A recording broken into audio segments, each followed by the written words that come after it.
संत रामपाल जी महाराज एक ऐसे महान संत जिन्होंने अपनी सतभक्ति, तत्व ज्ञान, करुणा और सेवा के बल पर समाज में नई मिसाल कायम की है।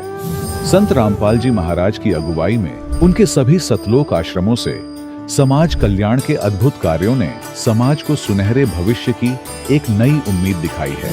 संत रामपाल जी महाराज से नाम दीक्षा लेने के बाद लाखों लोगों की लाइलाज बीमारियां जैसे कैंसर, एड्स आदि ठीक हुई। संत जी के ज्ञान से प्रेरित होकर उनके अनुयायियों ने लाखों यूनिट रक्तदान किया। संत जी ने लाखों बहन बेटियों का दहेज मुक्त विवाह करवाया।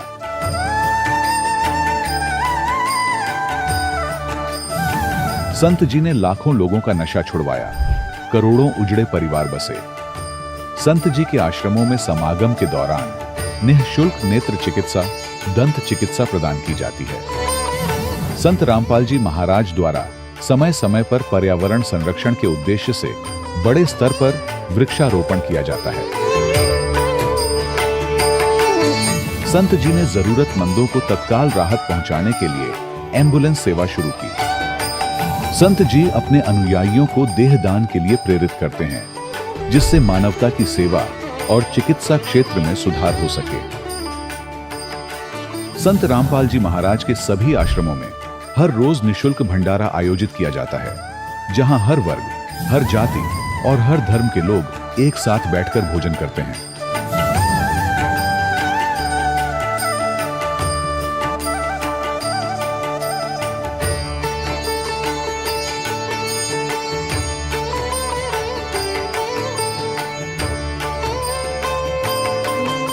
संत रामपाल जी महाराज की अन्नपूर्णा मुहिम ने गरीब और बेसहारा लोगों के जीवन में एक नई ऊर्जा और उम्मीद को जन्म दिया है। घर घर खाद्य सामग्री और जरूरी मदद पहुंचाकर संत रामपाल जी महाराज ने लोगों को दुख और मजबूरी से लड़ने की ताकत प्रदान की है।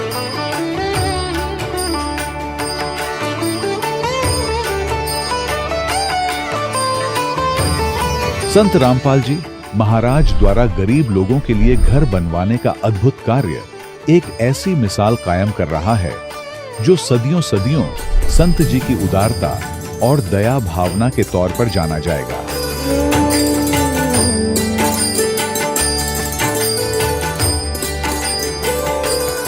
संत रामपाल जी महाराज के आश्रम में हजारों बुजुर्गों को सम्मान और प्यार के साथ जीवन जीने का अवसर मिलता है।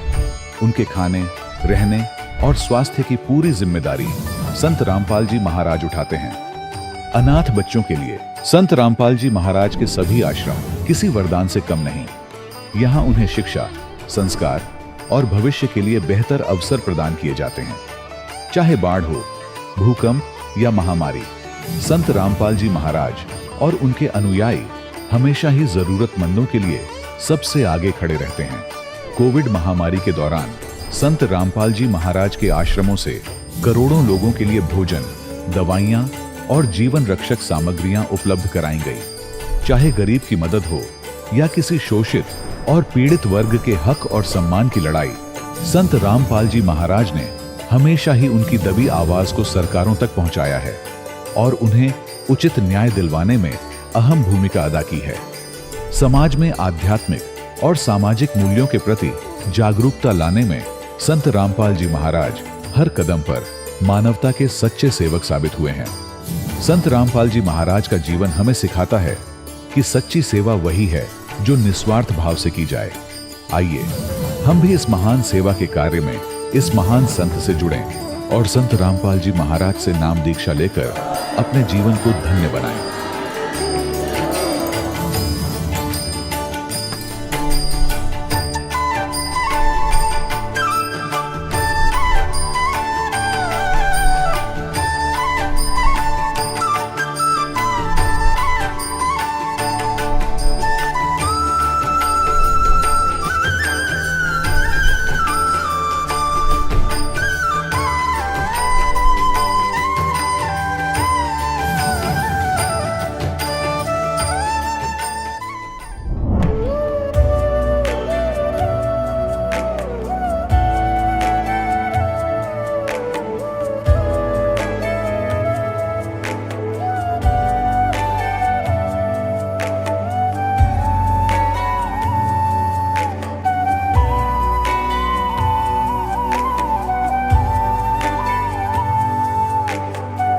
प्रभु राम देव भगवान अल्लाह खुदा ईश आदि नाम एक ही शक्ति के हैं।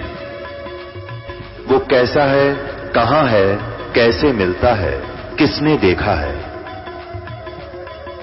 ये प्रश्नवाचक चिन्ह पूर्ण रूप से हटाने के लिए अवश्य सुनिए जगत गुरु तत्वदर्शी संत रामपाल जी महाराज के अमृत वचन, सर्व पवित्र धर्मों के पवित्र शास्त्रों के आधार पर। सत साहिब दर्शकों, जब कोई सुख और शांति की चाह में अपने धर्म में प्रचलित हर भक्ति साधना को अपनाता हो, लेकिन वर्षों तक पूजा पाठ करने के बावजूद भी जब उसे कोई वास्तविक लाभ नहीं मिलता, तो उसका निराश और तनाव का शिकार हो जाना यह सब स्वाभाविक हो जाता है। दर्शकों, ऐसी ही कुछ कहानी थी हरियाणा की रहने वाली रामकली जी की। रामकली जी ने अपने जीवन में सभी देवी देवताओं की हर संभव भक्ति की, लेकिन इसके बावजूद भी ना तो इनके जीवन में शारीरिक सुख था और ना ही मानसिक शांति। लेकिन दर्शकों, आज रामकली जी का कहना है कि जब से मैंने संत रामपाल जी महाराज की शरण ग्रहण की, तब से मेरे जीवन में अद्भुत परिवर्तन आया है। अब ना केवल मेरा बल्कि मेरे पूरे परिवार का जीवन पूरी तरह से बदल चुका है। दर्शकों, आखिर रामकली जी ऐसा क्यों कह रही हैं? आखिर इसके पीछे की सच्चाई क्या है? आइए सुनते हैं रामकली जी की कहानी, उन्हीं की जुबानी। नमस्कार बहन जी। सत साहिब। क्या नाम है आपका? रामकली। कहाँ से आए हैं आप? हम आए हैं ये हरियाणा से, सेहतपुर फरीदाबाद से, लेकिन हम रहने वाले गाजीपुर के हैं, गांव बरेसर है। हम यहाँ लोग दिल्ली फरीदाबाद में रहते हैं। संत रामपाल जी महाराज की शरण में आने से पहले आप क्या भक्ति साधनाएं करते थे? हम साधना शंकर जी के, ब्रह्मा विष्णु और दुर्गा के भक्ति करते थे। कितने साल आपने उनकी भक्ति की? भक्ति तो हम बचपन से करते आ रहे थे। हमारे मायके में बहुत पूजा पाठ होता है, लेकिन शादी होने के बाद जब ससुराल में आए, शादी होते ही हम बीमार पड़ गए। फिर थोड़े दिन के बाद कुछ दिन सही रही, ऐसे ही चलते रहा। फिर उसके बाद 2-4 साल के बाद मैं दिल्ली में आ गई अपना हस्बैंड के साथ में। उसके बाद तो मेरी बीमारी वहीं से चालू हो गई ज़्यादा। तो फिर आप संत रामपाल जी महाराज की शरण में कैसे आए? हम संत रामपाल जी के शरण में आए गुरु जी की कि एक माई हमारे गली में रहती है। हम गए थे आशुतोष सत्संग में देखने के लिए गए थे कि भक्ति करते हैं, सत्संग लेते हैं तो दुख दूर हो जाता है। क्या पता हम भी गुरु बना लें तो परमात्मा का गुरु बनाने से हमारे भी दुख दूर हो जाए। जो इतना में बीमार रहते हैं, हमारे 2 बच्चे, दोनों बच्चे बीमार रहते थे, हम भी बीमार रहते, भगत जी भी बीमार रहते थे। तो इस उद्देश्य से हम गए थे किसी के साथ में देखने के लिए। तो क्या बहन जी, संत रामपाल जी महाराज से नाम दीक्षा लेने के बाद आपके सारे दुखों का निवारण हुआ? हाँ, सतगुरु रामपाल जी के शरण में गए जब हमें माई वो बताई कि आशुतोष के सत्संग से आ रहे थे देख के, तो वहाँ पर यही बताया गया था कि ब्रह्मा विष्णु का पूजा कीजिए और दुर्गा का पूजा कीजिए। तो हमें यही लगा ना कि सभी को पूजा तो हम करते ही आ रहे हैं, इतना पूजा पाठ करते हैं, अब फिर भी हमारे दुख जा नहीं रहे, इतना में बीमार पड़े। जब हमारे इतनी शक्ति नहीं, हम चरपाई में पड़े हुए हैं, हम कैसे पूजा करें? इतने साल से तो पूजा करते ही आए हैं। तो यही सोच के मैं रोती ही वहाँ से आ रही थी। फिर वहाँ से रोते हुए आ रहे थे तो एक राधे कृष्ण वाले माई मिली थी, उनसे भी 1-1.5 घंटा बहस हुआ। फिर मैं उनसे भी बहस करके मैं घर पर आई। एक माई मिल गई थी रास्ते में, सरस्वती कॉलोनी में रहती है। तो फिर उस माई ने बताया, फिर हमें यही परमात्मा से अरदास घरे आके लगाया कि मालिक अगर सचमुच अब धरती पर आए हुए हो तो अपना शरण में ले लीजिए, हमारे दुख दूर कर दीजिए, कष्ट हम आपका भक्ति करेंगे, आपकी शरण में, अपना शरण में बुला लीजिए। तो जिस संडे का हमने परमात्मा का सत्संग देखा, टीवी चैनल पर जाकिर नायक का चर्चा चल रहा था, 3 घंटा सत्संग देखा। और सत्संग देखने के बाद ऐसे लगा कि ऐसे पूरी विश्व में कोई संत है ही नहीं है, भगवान है ही नहीं है। तो मेरे को यही मन में लगा कि हे परमात्मा, हमको अपने शरण में बुला लीजिए। जिस संडे को देखा उसी संडे का 8वां दिन परमात्मा के हम गए देखने के लिए परमात्मा का सत्संग। वहाँ जाने के बाद जब देखा था ऐसा लगा कि ऐसे कहीं विश्व में है ही नहीं। तो फिर मालिक ने इतनी बड़ी रजा कर दी है कि भगत जी नहीं करते रहे, दोनों बच्चे भी जुड़ गए, हम भी जुड़ गए। अब भगत जी भी ले लिए। फिर भक्ति लेने के बाद जब घर पर आए तो परमात्मा पर इतना विश्वास नहीं था भगत जी पर। फिर हमें अच्छा लगा, फिर हम नाम दाम लेके 4 परिवार घरे आ गए। संत रामपाल जी महाराज की शरण में आने के बाद आपको क्या क्या लाभ हुए? संत रामपाल जी महाराज जी से नाम दाम लेने के बाद हमें बहुत लाभ मिला। जितनी हमारे शरीर का दुख है, जो शरीर हमारा सूज गया था, शरीर में खून नहीं बन रहा था, वो दुख कष्ट दूर हो गया। आज मेरे मालिक की दया से, सतगुरु रामपाल जी की दया, उनकी भक्ति से मतलब देने के बाद हमारे बच्चे भी सही हैं, सुखी, दोनों हम भी दोनों सुखी हैं परमात्मा की रजा से। और वो लाभ मिला है कि लड़का के मेरे इतनी बीमारी थी, 7 साल से खांसी नहीं सही हो रहा था, और मालिक का नाम दाम लेने के बाद आज तक ले गोली नहीं खाए, न वो भी न हम, न चार परिवार में कोई, न आज मालिक दया से खूब भक्ति कर रहे हैं और सुखी से रह रहे हैं। कुछ लोगों का कहना है कि संत रामपाल जी महाराज देवी देवता की भक्ति छुड़वाते हैं। आपके केस में भी ऐसा ही देखने को मिल रहा है कि पहले आप देवी देवता की भक्ति करते थे, फिर आपने संत रामपाल जी महाराज से नाम दीक्षा ले ली, उसके बाद आपने देवी देवता की भक्ति छोड़ दी। आप क्या कहना चाहेंगे इसके बारे में? मैं यही कहना चाहूँगी कि देवी देवताओं को पूजा नहीं छुड़ाते हैं। देवी देवता जैसे हम एक दो को पूजा करते हैं, परमात्मा 33 करोड़ देवता को उसमें दे रखे हैं, हम हर दिन उनका भक्ति करते हैं। अब जैसे कहते हैं परमात्मा की खाना खिला दिया, वहाँ धुआं लगा दिया तो आदमी गाली नहीं देगा तो क्या करे, उस तरह से उस परमात्मा, उस भगवान देवता देवी भी कोई बुरा नहीं है। इस काल की देवता देवी सब हैं, तो इस लोक में हम रह रहे हैं। तो सतगुरु रामपाल जी कहते हैं कि अपने शास्त्र वेद उठा के देखो, आज का जमाना में कोई अनपढ़ नहीं है, सब पढ़े लिखे हैं। किसी के सिखाने से कहने से कुछ नहीं होता है, पढ़ के अब मिला के देखो उसमें कौन झूठ है कौन सही है, सत्य बोलना कोई गलत नहीं है। तो भक्ति करना बहुत ज़रूरी है उस अपना ग्रंथ से। देवता देवी को पूजा पाठ छोड़ाते नहीं, देवता देवी की तो पूजा करवाते हैं। हम एक के करते हैं, दो के करते हैं, 33 करोड़ का भक्ति करवाते हैं। आप भगत समाज को क्या संदेश देना चाहते हैं? भगत समाज के संदेश है यही देना चाहूँगी कि सभी भक्तों से प्रार्थना है, इस पृथ्वी पर जितने लोग हैं मनुष्य तन के जन्म लेके आए हैं, इसलिए आते हैं कि भक्ति करो परमात्मा का, सतगुरु का, अपना जो हम सुख खोजना चाहते हैं। और बाकी संत में चाहे इधर उधर भटक रहे हैं भक्ति भजन में, वो परमात्मा का अपना ग्रंथ उठा के देखिए मिला के, और उस ज्ञान गंगा से क्या सत्य है क्या गलत है, और भक्ति सही साधना करो। बहन जी, जो लोग संत रामपाल जी महाराज से नाम दीक्षा लेना चाहते हैं वो उनसे कैसे जुड़ सकते हैं? नाम उपदेश तो हर डिस्ट्रिक्ट में, हर गांव में बना है। जैसे यहाँ हरियाणा में है, दिल्ली में है, राजस्थान में, सभी क्षेत्र में परमात्मा उसका सुविधा दे रखे हैं। लेना कैसा है कैसा नहीं वो टीवी पर आता है, पीले पट्टी पर, उसमें पढ़िए या समझिए, पहले ज्ञान समझिए तब किसी को गुरु बनाइए, मालिक यही कहते हैं। बहुत बहुत धन्यवाद आपका। सत्साय। दर्शकों, अभी आपने सुने संत रामपाल जी महाराज से दीक्षा प्राप्त करके सुखी हुए भक्त के अनुभव। अब देखिए जगत गुरु तत्वदर्शी संत रामपाल जी महाराज के मंगल प्रवचन। पृथ्वी लोक पर यूं बोला जा रहा है क्या ना, ऊपर और नीचे यानी स्वर्ग और नीचे पाताल तक इनकी क्षमता है, रजगुण ब्रह्मा सतगुण विष्णु तमगुण शिव जी की। देखना अब हम ये दूसरा पढ़ रहे हैं, श्रीमद् भगवत गीता अध्याय नंबर 15 का हम श्लोक नंबर अब दूसरा पढ़ रहे हैं। उस संसार वृक्ष की तीनों गुण रूप शाखा, यह है अधः च ऊर्ध्वम प्रसृता तस्य शाखा गुण प्रवर्धा। अब यहां तीनों गुण रूप जल से बढ़ी हुई शाखाएं नहीं है, यह है विषय पर वाला शाखा, विषय विकारों की शाखाएं हैं, ऐसा समझो। इन्हें गलत कर रखा अनुवाद। नीचे और ऊपर, सर्वत्र नहीं, नीचे और ऊपर फैली हुई है। और मनुष्य लोक में, यहाँ पृथ्वी लोक पर कर्मों के अनुसार बांधने वाली, यानी कर्मों के आधार पर ये हमें सुनियोजित रखने वाली भी मुख्य कारण है। मूलानी माने जड़ हैं, ये मुख्य कारण है। नीचे और ऊपर, सभी लोकों में नहीं, केवल नीचे ऊपर फैली हुई है। अब हम यहाँ एक शब्द है तीनों गुण रूप शाखा।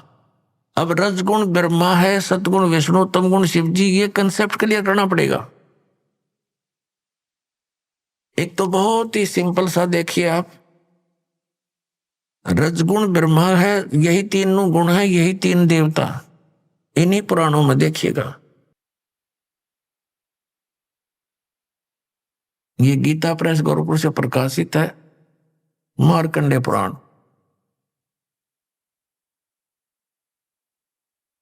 ये वही मार्कंडेय पुराण है, सचित्र मोटा टाइप। अब ये कहां से छपी है, यहां से देखना। प्रकाशक एवं मुद्रक हैं गीता प्रेस गोरखपुर, गोविंद भवन कार्यालय कोलकाता का संस्थान। ये इनके फैक्स और फोन नंबर है। इसके 123 नंबर पर आपको दिखाते हैं।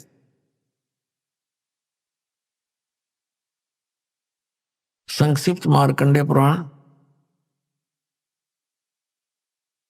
122 पृष्ठ से शुरू करेंगे। ये मार्कंडेय जी बोल रहे हैं। मार्कंडेय जी अपना ज्ञान बता रहे हैं और इसके सामने आ जाते हैं। यहां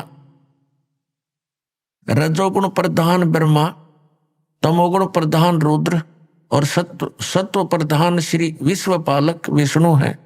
ये ही 3 देवता हैं और यही 3 गुण हैं।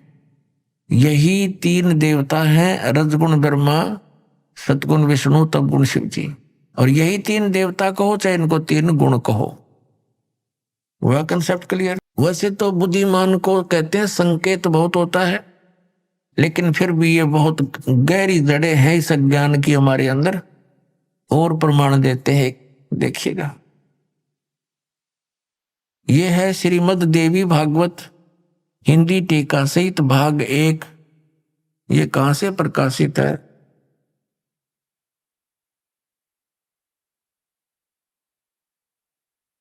ये है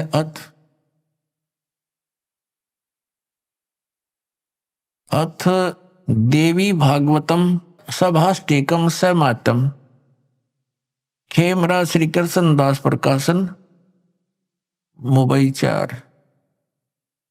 अब यहां देखना, इसमें संस्कृत भी साथ है, बहुत कमाल है। यह है अथ श्रीमद् देवी भागवते भाषा टीका युक्ते तृतीय स्कंद प्रारंभते।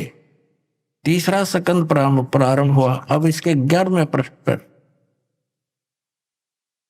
3रे स्कंद में 11वां पृष्ठ पर हम अब आ गए हैं।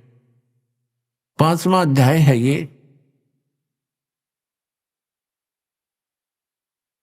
5वें अध्याय का 8वां श्लोक है। 7वां समाप्त हुआ, 8वां पढ़ेंगे। भगवान शंकर कह रहे हैं, हे माता, यदि हमारे ऊपर सदा आप दया युक्त हो तो हमको तमोगुण में किस प्रकार प्रदान किया है? ब्रह्मा रजोगुण और हरि सतगुण युक्त किए हैं। क्यों युक्त किए हैं? हिंदी हमने पढ़ ली, संस्कृत पढ़ेंगे। ये 7वां श्लोक समाप्त हुआ, 8वां प्रारंभ हुआ। यदि दया धर्मना न सदाम्बिके कथम अहम, किस प्रकार मैं विहित से बना दिया, उत्पन्न कर दिया तमोगुण। और कमल जय, कमल से उत्पन्न होने वाले ब्रह्मा को रजोगुण संभव है, उसको रजोगुण बना दिया। सुविता के मुंह सतोगुण हरि, और विष्णु जी को आपने सतोगुण क्यों बना दिया, युक्त क्यों कर दिया? इति सिद्धम रजगुण ब्रह्मा सतगुण विष्णु तमगुण शिव जी। अब हम आते हैं उस पवित्र सदग्रंथ अपनी श्रीमद् भगवत गीता के 15वें अध्याय का 2। अध्याय नंबर 15 का मंत्र नंबर 1 तो हमने पढ़ लिया कि ऊपर को जड़ नीचे को शाखा वाला ये संसार रूपी पीपल का विनाशी वृक्ष कहा गया है। और छंदासी यस्य प्रणानी, उसके सभी भाग पत्ते आदि भाग हैं। यह तम वेद, जो उसको जानता है स वेदविद। ये हमने सारा पढ़ लिया। आदि पुरुष परमेश्वर तो समझो उसकी जड़ है परम अक्षर ब्रह्म, और अधः माने नीचे है, ये गलत अनुवाद है इनका। अब ये संसार रूपी पीपल के वृक्ष को विनाशी कहते हैं, वेद जिसके पत्ते कहे हैं। और जो इसको जानता है जड़ से लेकर नीचे तक सवेदविद, वो तत्वदर्शी संत है, वेद के तात्पर्य जानने वाला। अब दूसरे में कहा कि उस संसार वृक्ष की 3 गुण रूप रजगुण ब्रह्मा सतगुण विष्णु तमगुण शिव जी।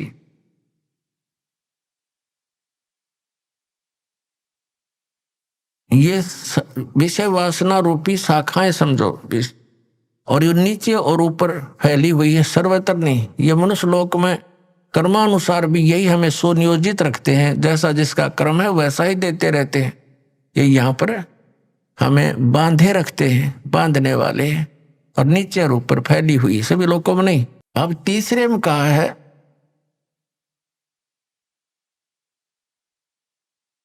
इस संसार का स्वरूप जैसा कहा है वैसा यहां विचार काल में नहीं पाया जाता।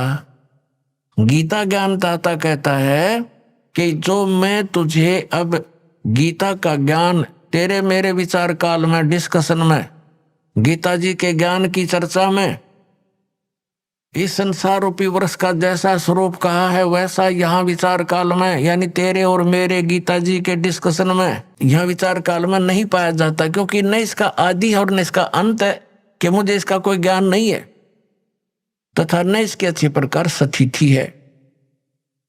इसलिए इस सुविरुद्ध मूलम इन्होंने अनुवाद गलत किया है। अति दृढ़ मूल वाले, ये ठीक है, इतना ही काफी है। अति दृढ़ मूल वाले यानी ऊपर को जो जड़ है वो तो है अमर स्थल, अमर स्थान परमात्मा का। जैसे ऊपर को जो जड़ समझो जहां से सब संसार की उत्पत्ति हुई है, जड़ों से पेड़ उगता है, बनता है पौधा बनकर, तो वो आदि ऊपर के जो लोक हैं सतलोक, अलखलोक, अगम और अकैलोक, वो तो सुविरूढ़ है यानी दृढ़ है, वो तो अविनाशी स्थान है, और वहां से ही बाकी के संसार रूपी वृक्ष की प्रवृत्ति विस्तार को प्राप्त हुई है, यानी उस वहां से सबकी रचना हुई है, तो वो तो अविनाशी है। सुविरूढ़ मूलम, संसार रूपी वृक्ष की जो जड़ है वो तो समझो दृढ़ है, अविनाशी है। ये देखिए, ये ऊपर को जड़ और नीचे को तीनों गुण रूपी शाखा, ये संसार रूपी वृक्ष है। तो ऊर्ध्व मूलम, ऊपर की जो जड़ है वो तो अविनाशी है। अब 15वें अध्याय के हम अब तीसरा श्लोक पढ़ रहे हैं कि सुविरुद्ध मूलम यानी अति दृढ़ मूल वाले ऊपर के स्थान तो कति अविनाशी हैं। उस संसार रूपी पीपल के वृक्ष को दृढ़ेन माने दृढ़, असंग शस्त्रेण का अर्थ या तत्व ज्ञान रूपी शस्त्र के द्वारा काट कर, इन्होंने वैराग रूप शस्त्र बना दिया इसका, उस क्योंकि तत्व ज्ञान की बात चल रही है, तत्व ज्ञान रूपी शस्त्र द्वारा काट कर, अर्थात उसको अच्छी तरह उस तत्वदर्शी संत से तत्व ज्ञान प्राप्त करके और इसको अच्छी तरह समझ कर उसके पश्चात परमेश्वर के उस परम पद की खोज करनी चाहिए। देखना 15वें अध्याय के 4थे श्लोक में, तीसरा हमने पढ़ लिया, अब चौथे पर आ गए। यहां इसका अनुवाद है चौथे का, अध्याय नंबर 15 का। उसके पश्चात यानी तत्वदर्शी संत से प्राप्त ज्ञान के आधार से, उस तत्व ज्ञान के आधार से उसके पश्चात उस परम पद परमेश्वर को भली भांति खोजना चाहिए, जिसमें गए हुए साधक यानी फिर लौटकर संसार में नहीं आते, और जिस परमेश्वर से इस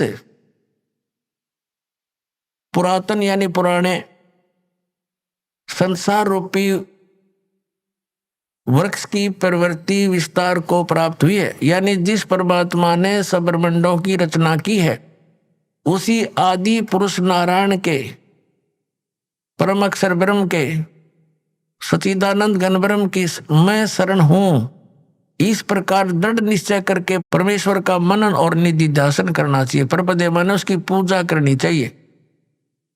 अब श्रीमद् भगवत गीता जी अध्याय नंबर 15 के श्लोक नंबर 1 से 4 में ये स्पष्ट हो गया। एक तो तत्वदर्शी संत कौन होगा जो ये विभाग बता देगा कौन संसार रूपी वृक्ष की कौन कौन से पार्ट हैं, और फिर बताया उसके पश्चात परमेश्वर के उस परम पद की खोज करनी चाहिए, जहां जाने के बाद साधक फिर लौटकर कभी संसार में नहीं आते, उनका जन्म और मृत्यु का दीर्घ रोग नाश हो जाता है।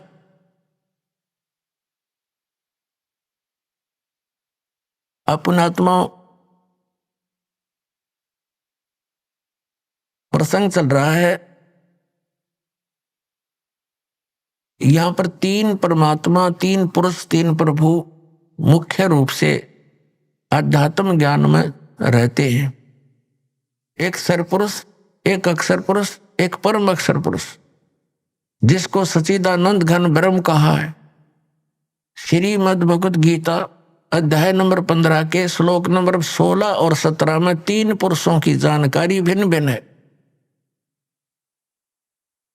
इससे पहले थोड़ा सा और संशय निवारण करेंगे और थोड़ा सा प्रमाण जानेंगे। श्रीमद् भगवत गीता अध्याय नंबर 7 के श्लोक नंबर 29 में गीता ज्ञान दाता ने कहा है कि जो व्यक्ति उस तत्ब्रह्म से परिचित है और सारे अध्यात्म ज्ञान से परिचित है, सभी कर्मों से परिचित है, वो केवल जन्म, जरा और मरण से छूटने के लिए ही प्रयत्न करता है, संसार की और किसी भी वस्तु की इच्छा नहीं रखता। ये 7वें अध्याय के 29वें श्लोक में बताया गीता ज्ञान दाता ने, और 30 श्लोक हैं 7वें अध्याय में। फिर 8वें अध्याय के प्रथम श्लोक में गीता ज्ञान दाता से अर्जुन ने पूछा कि किम तत्ब्रह्म, वो तत्ब्रह्म क्या है और वो अध्यात्म ज्ञान क्या है, वो कर्म क्या है, वो तत्ब्रह्म क्या है, मुझे उसकी जानकारी दीजिए कि जिसको जानने के बाद साधक फिर यहाँ की किसी वस्तु की डिमांड नहीं रखता। 8वें अध्याय के 3 श्लोक में गीता ज्ञानदाता ने उसका उत्तर दिया है कि वो परम अक्षर ब्रह्म है। यानी गीता ज्ञानदाता से कोई अन्य समर्थ शक्ति है, वो सुप्रीम गॉड है, वो परम अक्षर ब्रह्म है। अब प्रमाण देखिएगा अध्याय नंबर 7 का, और यहाँ 29वां श्लोक है। यहाँ संस्कृत है इसकी। जरा मरण मोक्षाय, जरा माने बुढ़ापा वृद्धावस्था, मरण मृत्यु, मोक्षाय माने मोक्ष के अर्थ, मोक्ष के लिए, उस जरा और मरण से छुटकारे के लिए माम आश्रित है, मेरे इस ज्ञान का आश्रय करके के तत्वदर्शी संत की खोज कर ले, वो बतावेंगे। उसका आश्रय करके यतन्ती, ये जो प्रयत्न करते हैं, जरा मेरे उस ज्ञान को आधार बनाकर तत्वदर्शी संत की खोज करके जो प्रयत्न करते हैं, किस लिए, जरा और मरण से छूटने का, ते ब्रह्म तत्विदो कृष्णम अध्यात्म कर्म च अखिलम। इसका अनुवाद देखिए।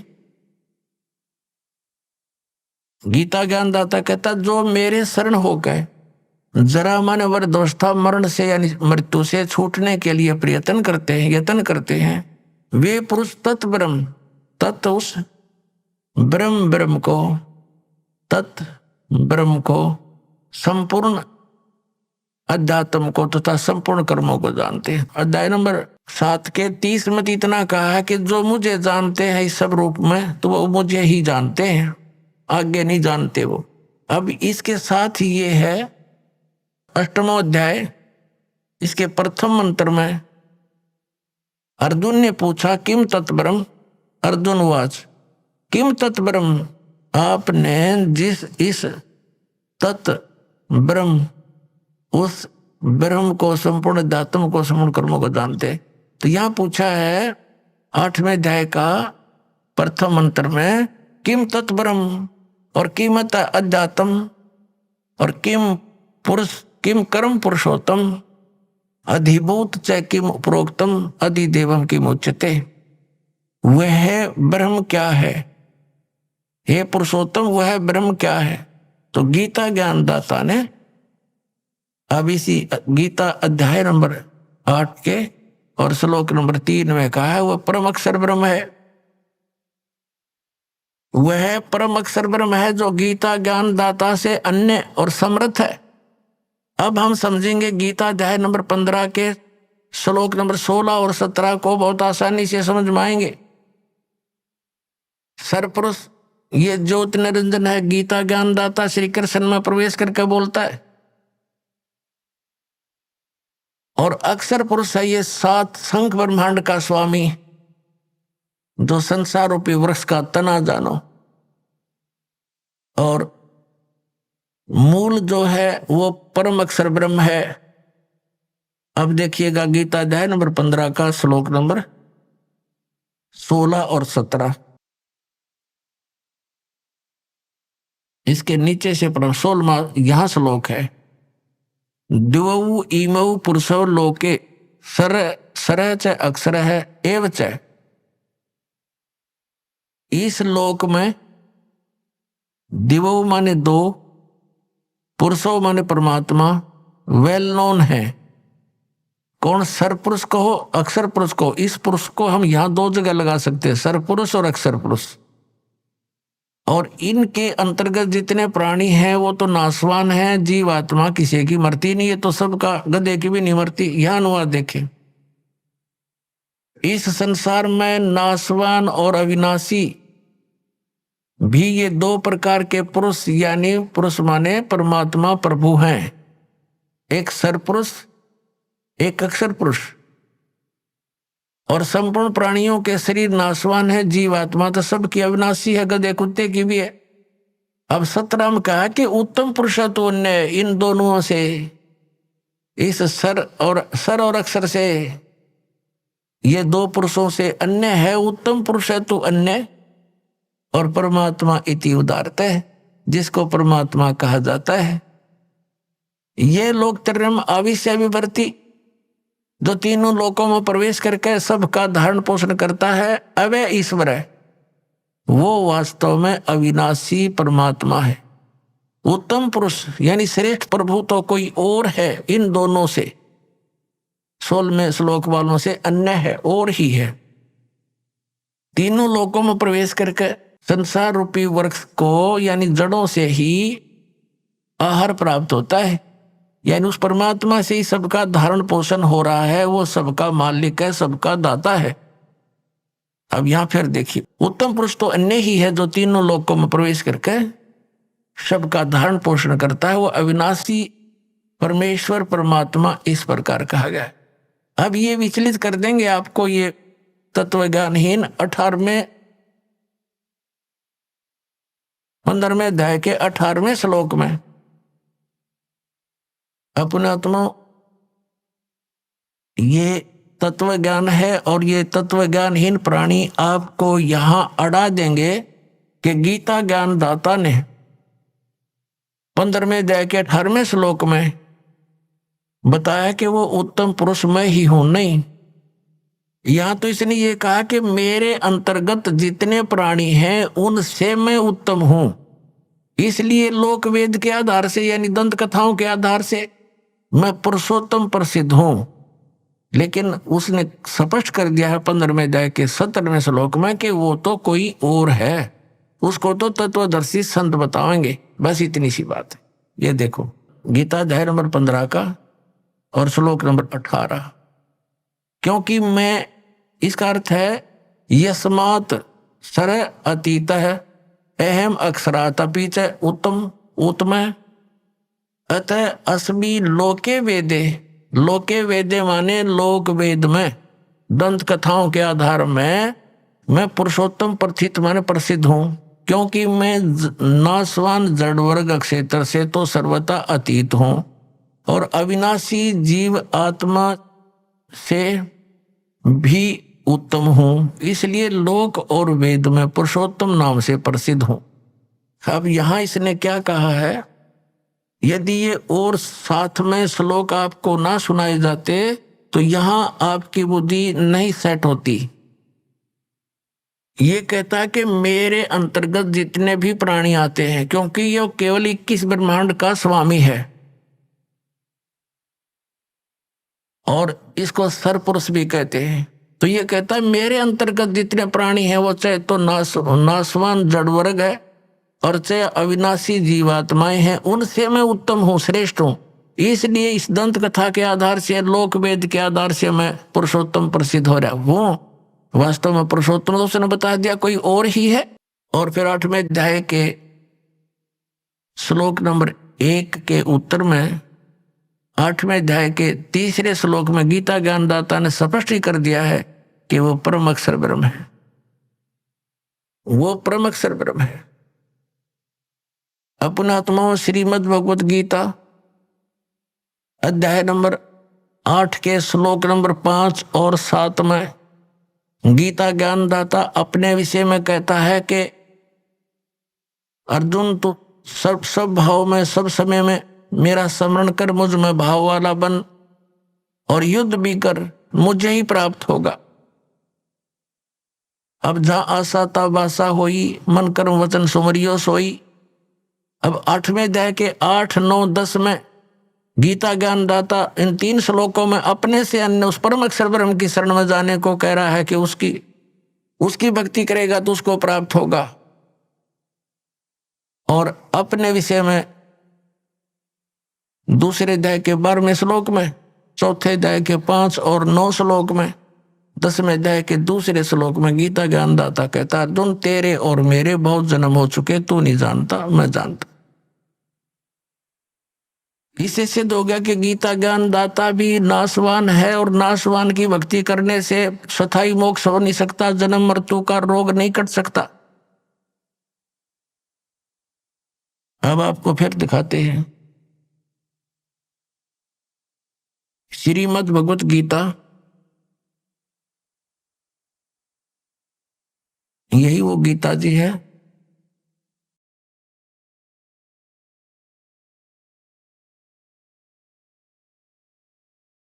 अब हम आपको दिखाते हैं पहले गीता जी अध्याय नंबर 8 का श्लोक नंबर 13। इसमें कहा, गीता ज्ञानदाता कहता ओम इति एकाक्षरम ब्रह्म व्यवहारण माम अनुसमरण ये प्रयाति तजंदेहम स याति परमाम गतिम। माम ब्रह्म, मुझ ब्रह्म का केवल यह ओम, यह एक अक्षर है, नथिंग एल्स। मेरा तो केवल एक ओम अक्षर है और इसका उच्चारण करके सेवन करता हुआ यह प्रयाति तजंदेहम, जो शरीर छोड़कर जाता है अर्थात अंतिम समय तक उसी का सेवन करता हुआ देह त्यागता है, स याति परमाम गतिम, वह इस ओम अक्षर के जाप से मिलने वाली परम गति, वह है इस ओम जाप से मिलने वाली परम गति को प्राप्त होता है। सब प्राणियों के, ये तो वैसे यहां से शुरू होता है इसका अनुवाद, 12 और 13 का इकट्ठा कर रखा है इन्होंने। जो पुरुष ओम ओम इस एक अक्षर रूप ब्रह्म को, इन्हें अनुवाद गलत करने का ठेका ले रखा था। इस एक अक्षर नहीं, एक अक्षर मुझ ब्रह्म का एक अक्षर सुमन करता हुआ मुझ निर्गुण ब्रह्म का चिंतन करता हुआ शरीर त्याग कर जाता है, वह पुरुष परम गति को प्राप्त होता है। अब ये यहाँ क्या कहना चाह रहा है गीता ज्ञानदाता कि मेरा तो एक ओम अक्षर है और जो इसका सेवन करता हुआ शरीर छोड़कर जाएगा, इस ओम से मिलने वाली परम गति वो क्या है, वो ब्रह्मलोक है। और ब्रह्मलोक में गए हुए प्राणी भी पुनरावृत्ति में है। गीता जी अध्याय नंबर 8 के श्लोक नंबर 16 में स्पष्ट किया, देखिएगा। ये 16वां श्लोक है ये। हे अर्जुन, ब्रह्मलोक पर्यंत सब लोग पुनरावृत्ति में है, पुनरावृत्ति है। अब इस सटार को इन्होंने यहां देकर कंसेप्ट क्लियर किया है, अर्थात जिनको प्राप्त होकर पीछे संसार में आना पड़े ऐसे, इसलिए पुनरावृत्ति कहा है। यानी ब्रह्मलोक में गए हुए प्राणी भी फिर लौटकर आते हैं। अब यहां थोड़ा सा और दिखाएंगे। पुण्यात्माओं, हम एक रोटी पेट के लिए, निर्वाह के लिए 15-16 वर्ष पढ़ते हैं और क्या मिलता है, 2 टूक। और जब भगवान प्रसन्न हो गया तो सब कुछ देगा आपको। इस आत्म कल्याण के चैप्टर को हमने क्लोज करके तो रखा है, और कोई स्टार्ट करता है तो ये ज्ञानी बैठे जगह जगह ठग, इनको कख पता नहीं, मूर्ख बना रखा पूरे विश्व को। तो दास चाहता है कि आप स्वयं समझें, तब हमारी जड़ता हटेगी और तब हम इनसे दूर हटेंगे, नकलियों से। इन्होंने बैठा दिया हमारे दादे और परदादों का, सारे भूत बनवा दिए, कोई गधे कुत्ते की योनि में गए, काल के मुंह में डाल दिए। तो इस तत्व ज्ञान को आप स्वयं समझो। और फिर देखना कोई बात है यार, सदगत हमारे पास है, हम एजुकेटेड हैं, उनका कुछ से सींग लाग रहे थे जो ये न पढ़ा करते गलत बताया करते, हम उनको विद्वान मानने बैठे थे। तो इसके समझने के लिए हमें थोड़ा समय चाहिएगा। अब जैसे देवी भागवत में, देवी पुराण में देवी जी हिमालय राजा को ज्ञान दे रही है और उसको बता रही है कि तू सब पूजाएं छोड़ दे, मेरी पूजा भी मत करना यदि तुझे आत्म कल्याण चाहिए है। अब जितना इसको ज्ञान था कि कैसे आत्म कल्याण ये कितना मानती थी, तो बताया कि ब्रह्म का एक और मंत्र है और उसका जाप कर तो तेरा कल्याण होगा और जो वो ब्रह्म लोक में रहता है वहां चला जाएगा। देखिएगा देखिएगा देवी भागवत, ये गीता प्रेस गोरखपुर से प्रकाशित है। संक्षिप्त देवी भागवत यानी देवी पुराण, संपादक हनुमान प्रसाद पौदार, चिमन लाल गोस्वामी।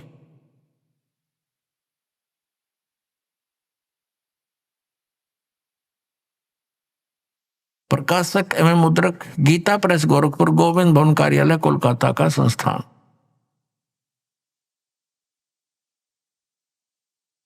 हम ज्यादा ना पढ़ेंगे, अपने काम का पढ़ेंगे। 562 पृष्ठ पर ले चलते आप। 7वां स्कंद,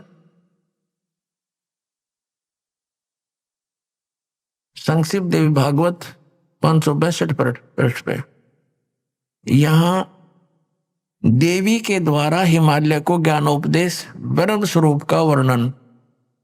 देवी जी कहने लगी, पहले तो अपने बारे में बताती है, फिर कहती है कि उस ब्रह्म का क्या स्वरूप है यह बतलाया जाता है जो प्रकाश रूप सबके अत्यंत समीप में सतीत, हृदय रूप गुहा में सतीत होने के कारण गुहाचर नाम से प्रसिद्ध और महान पद अर्थात परम प्राप्य है। वह है यह परम सत्य। हम थोड़ा सा पढ़ेंगे। अमृत अविनाशी तत्व है सौम्य, उस वेदने योग्य लक्ष्य का तुम वेदन करो, मन लगाकर उसमें तन्मय हो जाओ। यह देखना, उस एकमात्र परमात्मा को जाने, दूसरी सब बातों को छोड़ दे। यानी सबकी पूजा, इवन अपनी पूजा को भी छोड़ने को कह रही है देवी जी। यही अमृत रूप परमात्मा के पास पहुंचाने वाला पुल है।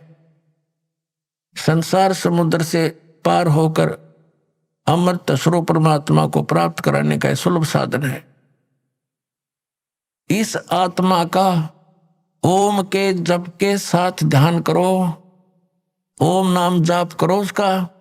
इससे अज्ञान में अंधकार से सर्वथा परे और संसार समुद्र से उस पार जो ब्रह्म है उसको पा जाओगे। ओम के नाम से ब्रह्म प्राप्ति होगी, तुम्हारा कल्याण हो। और वो ब्रह्म कहाँ रहता है? वह यह सबका आत्मा ब्रह्म, ब्रह्मलोक रूप दिव्य आकाश में स्थित है। वह ब्रह्म लोक में रहता है और ओम के नाम से तुम उस ब्रह्म को प्राप्त हो जाओगे, पा जाओगे। और वो कहाँ रहता है? ब्रह्म लोक में। अब क्या सिद्ध हुआ कि ओम नाम के जाप करने से कौन सी परम गति है? ब्रह्मलोक प्राप्ति है। श्रीमद् भगवद गीता अध्याय नंबर 8 के श्लोक नंबर 16 ने स्पष्ट कर दिया है कि वहां गए हुए भी जन्म मृत्यु में रहेंगे, पुनः लौट कर आएंगे। अब हम फिर आते हैं श्रीमद् भगवद गीता, फिर हम आते हैं दोबारा श्रीमद् भगवद गीता पर। देखिएगा, अब ये स्पष्ट हो गया। श्रीमद् भगवद गीता अध्याय नंबर 8 में के मंत्र नंबर 13 में इसने स्पष्ट कर दिया है कि ओम इति एकाक्षरम ब्रह्म व्यवहारन माम अनुस्मरण यह प्रयाति तजन देहम स याति परमाम गतिम। इस ओम माम ब्रह्म, मुझ ब्रह्म का यह एक अक्षर ब्रह्म, ओनली वन मंत्र ओम है। अक्षर ब्रह्म व्यवहारन, ब्रह्म माम ब्रह्म, माम ब्रह्म माने मुझ ब्रह्म का। ओम इति एक अक्षरम, केवल यह एक अक्षर है, नथिंग एल्स। और व्यवहारण माने उच्चारण करके श्रवण करता हुआ, यह प्रयाति तजनते हम सयाति परमाम गतिम। यहां से शुरुआत किया अनुवाद का। जो पुरुष ओम इस एक अक्षर रूप ब्रह्म को उच्चारण करके करता हुआ मुझ निर्गुण ब्रह्म का सेवन करता हुआ शरीर को त्याग कर जाता है, वह पुरुष परम गति को प्राप्त होता है। कौन सी परम गति को? यह कंसेप्ट क्लियर कर दिया श्री देवी जी ने कि ओम नाम का जाप करो, ब्रह्म को उद्देश्य रखो और कहाँ पहुंच जाओगे? ब्रह्म को पाओगे। कहाँ रहता है? ब्रह्म लोक में। 8वें अध्याय के 16वें श्लोक में गीता के अंदर स्पष्ट कर दिया है कि ब्रह्मलोक पर्यंत सभी पुनरावृत्ति में सभी लोग वहां गए, प्राणी भी जन्म मृत्यु माते। अब आपको दिखाते हैं गीता जी अध्याय नंबर 8 के श्लोक नंबर 5, 6, 7, 8, 9, 10। 5 और 7 में तो गीता ज्ञान दाता अपने विषय में कह रहा है। 8वें अध्याय के 6ठे श्लोक में इतना कहा है, जहां आशा ता बासा होई, मन कर्म वचन सुमरियो सोई। जिसके अंदर आशा लगाकर तुम जाप करते रहोगे आजीवन, अंत में उसी को प्राप्त होगे। अब देखना अध्याय नंबर 8 का अब श्लोक नंबर हम 5 पढ़ेंगे। अब हमने ये भी पढ़ दिया था, अब थोड़ा सा फिर रिमाइंड कराते हैं, भूल गए होगे। 8वें अध्याय के प्रथम मंत्र में गीता ज्ञान दाता से अर्जुन ने पूछा किम तत्ब्रह्म। आपने 7वें अध्याय के 29वें श्लोक में जिस तत्ब्रह्म को तत् ब्रह्म, उस ब्रह्म को संपूर्ण धातम को संपूर्ण कर्मों को जानते हैं, वो जो मेरे शरण होकर जरा और मरण से छूटने के लिए प्रयत्न करते हैं, वे पुरुष तत्ब्रह्म को और अर्थात उस ब्रह्म को संपूर्ण धातुओं को कर्मों को जानते हैं। यहां अर्जुन ने पूछा था 8वें अध्याय का प्रथम मंत्र में किम तत्ब्रह्म। इस गीता ज्ञान दाता ने 8वें अध्याय के 3रे श्लोक में, 8वें अध्याय के ये 3रे श्लोक में उत्तर दिया, वह परम अक्षर ब्रह्म है। अब हम 8वें अध्याय के ये 5वें श्लोक में कहता है, जो पुरुष अंत काल में भी मुझ को ही स्मरण करता हुआ शरीर को त्याग कर जाता है, वह मद भावम यानी मेरे भाव को प्राप्त होता है, मेरे में भावित रहता है। इसका अर्थ ये है, ये गलत लिखा है इससे, इसमें कुछ भी संशय नहीं। और 6ठे में ये बताया है कि ये नियम है, यम माने ये नियम है, ये देखना। अब हम 6ठा पढ़ रहे हैं। कुंती पुत्र मनुष्य अंत काल में जिस भी भाव को स्मरण करता हुआ शरीर का त्याग करता है, उसको ही प्राप्त होता है। अभी आपने सुने संत रामपाल जी महाराज के मंगल प्रवचन। आइए अब सुनते हैं संत रामपाल जी महाराज से नाम दीक्षा लेकर सतभक्ति करके अद्भुत लाभ प्राप्त करने वाले अनुयायी के विचार। दर्शकों, मनुष्य जीवन भर सुख और शांति की तलाश में भटकता रहता है, अनेकों पूजा पद्धतियों को अपनाता है, लेकिन जब उसे मन की शांति नहीं मिलती है तो वह निराश होकर अक्सर नशे जैसी बुरी आदतों में पड़ जाता है। दर्शकों, ऐसी ही कहानी थी राजस्थान के रहने वाले पप्पू राम जी की। पप्पू राम जी ने सच्चे सुख और सच्ची भक्ति की खोज में वर्षों तक मंदिरों, गुरुद्वारों में माथा टेका और अनेक तीर्थों की यात्रा भी की। लेकिन अफसोस, इतना सब करने के बाद भी इन्हें न तो सुख मिला और न ही मानसिक शांति मिली। धीरे धीरे तनाव और असफलताओं ने पप्पू राम जी को नशे की ओर धकेल दिया। लेकिन दर्शकों, आज पप्पू राम जी का कहना है कि जब से मैंने संत रामपाल जी महाराज से नाम दीक्षा ली है, तब से मेरी जिंदगी पूर्णतः बदल गई है और आज मैं पूर्ण रूप से नशे से भी मुक्त हूं। दर्शकों, जिस नशे को छुड़वाने के लिए सरकारें अनेकों नशा मुक्ति केंद्र खोलती हैं और अनेकों संस्थाएं प्रयास करती हैं, लेकिन फिर भी वे लोगों को नशे से मुक्त करवाने में असफल रहते हैं। उस नशे को संत रामपाल जी महाराज अपने ज्ञान और आशीर्वाद से कैसे छुड़वा रहे हैं? आखिर आज क्यों पप्पू राम जी संत रामपाल जी महाराज को भगवान बता रहे हैं? आखिर इसके पीछे की सच्चाई क्या है? आइए सुनते हैं पप्पू राम जी की कहानी, उन्हीं की जुबानी। सर नमस्कार। नमस्कार सर जी। क्या नाम है आपका? पप्पू रामदास, गांव थबुगड़ा, जिला जोधपुर, राजस्थान से। सर, संत रामपाल जी महाराज से नाम दीक्षा लेने से पहले आप क्या भक्ति साधना करते थे? पहले सर जी हम देवी देवता की भक्ति करते और साथ साथ कबीर साहब की भक्ति करते थे, और वो उनका वो भजन गायन है वो हम गायन करते थे और संतों के साथ भी रहते थे। और पहले से हम कबीर साहब को एक संत मानते थे। जिस कबीरपंथी संत से आपने नाम दीक्षा ले रखी थी, वो आपको क्या नाम जपने के लिए देते थे?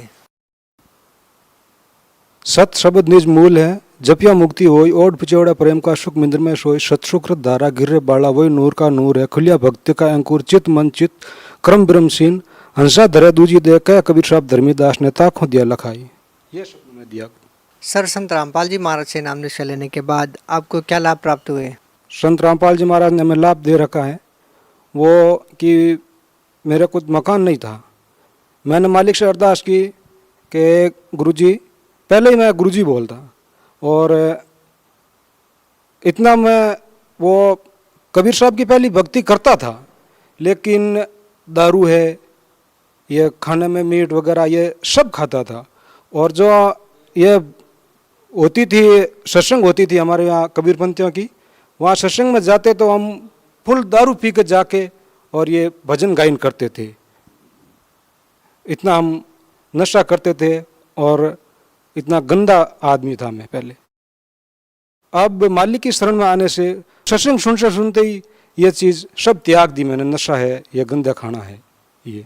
सर, और क्या लाभ मिले आपको? लाभ, मैं नाम लेने के बाद घर पे था तो मेरा पेट दुखने लग गया तो मैं डॉक्टर के पास गया। डॉक्टर ने कहा भाई अब आपको वो सोनोग्राफी करवानी है, तो सोनोग्राफी करवाई, यह हमारे श्री राम हॉस्पिटल है यहाँ, तो सोनोग्राफी करवाई। फिर घर गया और वापस आया, दूसरे दिन उस डॉक्टर ने दिखाया तो उसने बोला कि आपके पेट में गुर्दे में फंसी हुई 8 mm की पथरी है और इनका तो ऑप्शन होगा जिनका करीबन 35-40 हज़ार रुपये खर्चा लगेगा। तो फिर मैंने घर जाके मालिक से अरदास लगाई, हे मालिक, आपकी शरण में है और फिर भी ये दुख मेरे अंदर, इतने भक्तों के आपने कष्ट निवारण किए हैं और इस दास का भी करो मालिक। तो फिर ऐसे मैंने वो दवा तो ली। फिर रात में सोते इतना दर्द हुआ, करीबन 15 दिन बाद की बात है, इतना दर्द हुआ मैं सो नहीं पाया, उल्टा सो नहीं सकता, सीधा सो नहीं सकता। तो फिर रात में करीबन 2 बजे इतना दर्द हुआ तो मालिक का दरबार रखा है सतगुरु रामपाल जी महाराज का घर में, वहाँ जाके मैंने रात में अकेले दंडोत करके मालिक से कहा, मालिक आपके दास के इतना कष्ट क्यों दे रहे हो, ऐसे कह के वापस जाके सो गया। फिर आधा घंटे के अंदर हमको नींद आ गया। नींद आई तो सुबह 5 बजे हमारी नींद जगी एकदम, और मैं बाथरूम में पेशाब करने के लिए गया तो पेशाब करते वक्त 8 mm की पथरी एकदम सामने टाइल से जाके टकराई और मैंने वो लेके, मेरे पिताजी ने नाम ले रखा है, पिताजी ने दिखाई कि ये देखो ये पथरी है और संत रामपाल जी महाराज ने मेरे एक अरदास लगाने से ही निकाल दी है। तो पिताजी उस टाइम गुरुजी के सामने देख के आंखों में आंसू निकाल के बहुत रोने लग गए। और हमारे वहाँ गांव में भगत जी हैं, उन भक्तों को सारों को मैंने वो चीज़ दिखाई, मैं क्यों देखो भगत जी ये है। और फिर डॉक्टर को जाके भी मैंने दिखाई कि डॉक्टर साहब आपने बोला था कि ये पथरी 8 mm की है और गुर्दे के अंदर फंसी हुई है, ये तो ऑपरेशन के वगैरह निकलेगी नहीं, ये कैसे निकली। तो उसने बोला कि भाई ये क्या पता, तेरा कोई किस्मत है। इतने लाभ होते हैं। हम क्या एक काम पर जाते थे तो मालिक ने पहली अरदास लगाई कि मालिक आपके दास के पास मोटरसाइकिल है, कुछ 4 व्हील सबके पास है, इसको भी दिला दो। मैंने ऐसे मांग रखा। तो या रेलवे स्टेशन से एक दिन मेरी गाड़ी हिसार वाली निकल गई तो मैं वापस जाता तो एक दुकान वाले के गया, मैं उससे किराना का सामान लेता, उनके पास गया, उनके सामने गाड़ी खड़ी थी। उसने मैंने पूछा कि ये गाड़ी किसकी है भाई, कि ये तो हमारी नहीं है, ये किसकी है, हमारी तो पीछे पड़ी है। तो मैं क्या गाड़ी हमको भी लेनी है, क्या ले लो देख लो। ऐसे ही पैसे भी नहीं थे। फिर गया और बोला देख के मैं गाड़ी ठीक है ले लूँ। तो उस टाइम मैंने उनको 20,000 रुपये दिए, बाकी के पैसे मैं क्यों घर से लेके आऊँगा। वापस गया घर जाके पैसे लेके आया और उनको पैसे दिए और गाड़ी लेके घर गए। और उनके बाद में गाड़ी ने मैंने करीबन साल भर वो रखा। फिर काम पे जा रहे थे सुबह तो एक छोटा भाई है, मैंने कहा उनमें भी नाम ले रखा है। उन्होंने कहा भाई तू रोजाना रोजाना साथ चलता है और ये गाड़ी सीख ले। तो रोड पे मैंने साइड में रोका और 3 जने थे उस गाड़ी के अंदर, एक मजदूर था और 2 मिस्त्री थे। तो उसने थोड़ी गाड़ी चलाई, आगे घोड़ी थी, घोड़ी में मैंने उसने कहा एकदम थोड़ी धीरे कर ले, वो कहा नहीं कुछ नहीं होगा चलन दो। तो फिर वो गाड़ी एकदम ऐसी पलटी तो रोड पे इतनी रगड़ी जी, करीबन 70-80 मतलब फुट रगड़ीते हुए एकदम वही उल्टी होके उसने 3 पलटी खाई, गाड़ी ने 3 पलटी खाई और हम एकदम सुरक्षित, हम चूहों की तरह वो कांच के बाहर निकले और ऊपर देखे मैंने यार गाड़ी के चक्के ऊपर कैसे। फिर तीनों ने देखे सारे तीनों भी बाहर और मेरे जेब में वो बेर थे, वो बेर चबा रहा हूँ मैं, गाड़ी देख रहा हूँ और उनको ऐसे करके सीधी की और मैंने कहा किसी के लगी तो नहीं, किसी के नहीं लगी, गुरुजी की मैं फोटो लगी है, वो फोटो ज्यों की त्यों। और मैंने वहाँ स्टार्ट करी, बैग लगाया, गाड़ी एकदम चढ़ गई। सामने से आए और क्या यार गाड़ी के इनमें से कितने मतलब ख़त्म हुए हैं, मैंने कहा एक नहीं है 3 हो और तीनों भी एकदम ठीक ठाक है। गाड़ी की देखी हो आप तो देखे इसमें कुछ भी नहीं बचा है। वहाँ से मैं गाड़ी एकदम स्टार्ट करके लाया और जोधपुर लाके मिस्त्री के पास रखी, 35,000 रुपये का उनका खर्चा आया। गाड़ी रख के 11 बजे वापस साइड पे जाके पूरे दिन काम किया और दूसरे उस घरवाले की गाड़ी लेके मैं घर गया, ये लाभ हुए। और एक मेरा बच्चा है छोटा, ये मैं काम पे था तो इन्होंने क्या एक दीवार पे स्कूल से छुट्टी होने के बाद दीवार पे दौड़ते थे, दौड़ते ये वहाँ से डिगते ही इनका हाथ यहाँ से टूट गया। तो मेरी माताजी वहाँ से लेके पिताजी के पास गई तो पिताजी ने देखा हाथ ऐसे किया कि इस तरफ उस तरफ दोनों तरफ जा रहे थे। तो फिर वहाँ से मुझे फ़ोन किया, मैं आया और वहाँ वैद्य थे उनके पास ले गया, उन वैद्य ने ऐसे खाँच के ऐसे कर दिया। फिर बोला कि भाई अब तो इनको क्या है। रात नाइट में घर रुका और बच्चा सो रहा था, बच्चे को डर था मेरा कि ये शायद मुझे पीटेंगे। तो पिताजी ने कहा अब इनको मेरे पास सुला दूंगा। तो ये वहाँ सोए तो सुबह उठे और इसने बोला कि मुझे पता नहीं, मेरे मतलब ऐसे बोलते मारते थे, मतलब सारी रात कौन आदमी मेरा हाथ में ये माल रहा था, हाँ मालिश की। फिर वहाँ से बोला कि अब डॉक्टर के पास जाओ, डॉक्टर के पास गए और एक्सरा करवाया तो एक्सरे में ये दोनों हड्डियाँ थी इतनी मतलब छोटी थी, बारी मतलब दूरी पे। डॉक्टर साहब ने बोला यही श्री राम वाले डॉक्टर साहब। तो इसने बोला कि भाई 40,000 रुपये का खर्चा लगेगा और 3 दिन में हमको आपको एकदम तैयार कर देंगे। मैंने कहा नहीं भाई, एक बार मैं घर जाकर आता हूँ, वापिस रुकना नहीं। बोला अरे यह बच्चा है और इस बच्चे की कसर पड़ जाएगी और आगे मतलब कमज़ोर हो जाएगा।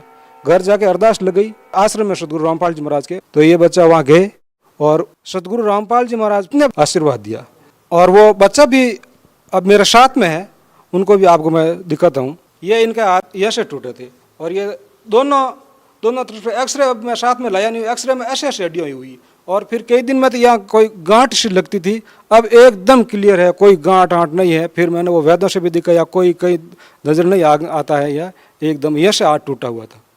ये लाभ हुए भगत जी में और छोटे मोटे लाभों की तो कोई गिनती नहीं है। भगत समाज को क्या संदेश देना चाहते हैं? भगत समाज को तो सर जी मैं क्या संदेश देता हूँ, इस दास की तरफ से सभी भाई बहनों को मेरा हाथ जोड़कर निवेदन है कि अब इस संसार में सतगुरु रामपाल जी महाराज परमात्मा के रूप में आए हुए हैं और ये मानव जन्म बार बार नहीं मिलेगा और ये अगर ये एक बार अवसर निकल गया तो फिर ये पशुओं की जोनियों में जाओगे और फिर ये कोई भक्ति नहीं होगी। यही संदेश मैं देना चाहता हूँ। सर बहुत बहुत धन्यवाद आपका। नमस्कार सर जी।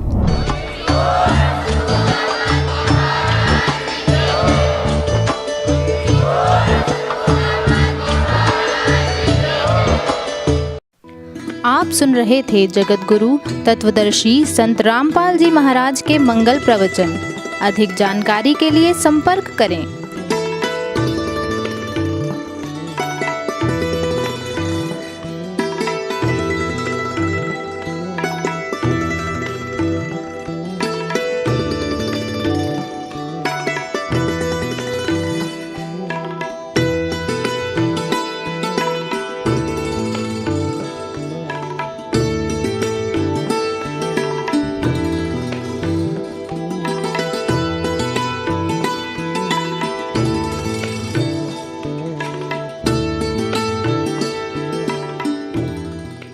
जगत गुरु तत्वदर्शी संत रामपाल जी महाराज जी के पावन सानिध्य में भक्ति की अलख जगाने तथा श्रद्धालुओं को सत्य भक्ति मार्ग का रास्ता दिखाने हेतु कनाडा के लोकप्रिय channel the TV NRI channel पर जगत गुरु तत्वदर्शी संत रामपाल जी महाराज जी के मंगल प्रवचनों का प्रसारण प्रतिदिन सुबह 7:30 बजे से 8:30 बजे तक तथा रात्रि 7:30 बजे से 8:30 बजे तक किया जा रहा है। इस सत्य भक्ति मार्ग को अपनाने के लिए अधिक से अधिक सत्संग प्रसारण देखें। इस सत्संग प्रवचन का सीधा प्रसारण संत रामपाल जी महाराज लाइव सत्संग YouTube चैनल और जगत गुरु संत रामपाल जी महाराज फेसबुक पेज पर भी देख सकते हैं।